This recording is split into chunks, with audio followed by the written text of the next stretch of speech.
Nicola Sturgeon appeared to take a swipe at Boris Johnson as she said she has a duty to be realistic over the coronavirus crisis.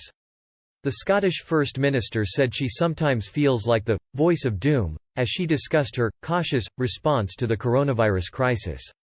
She said, "I do sometimes feel like I am the voice of doom, but I have a duty to be realistic." Ms. Sturgeon also launched and attacked the UK government over their mixed messaging during the coronavirus pandemic, which have not been clear enough. She said, "I have tried to impose self-discipline about not criticizing other leaders elsewhere because we are all dealing with a difficult situation. I am pretty sure everybody is trying to do their best, but I think mixed messaging has been an issue from the UK government, both in not being clear enough about the decisions they are taking where they apply to England only, so there is the potential for confusion, but also just mixed messaging in saying, 'Get back to work,' but also, 'The virus is still a threat.'"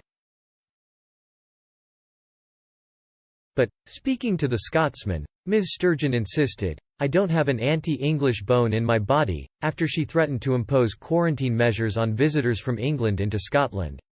She added, "I am a passionate believer in Scotland being independent. I know the border has all sorts of issues and debates around it, but that's not what this is about. This is about a public health crisis and how you best tackle it. I think people who can't see that are possibly, even worse, who refuse to see it because they would rather play the politics of the situation do need to take a step back and take a look at themselves."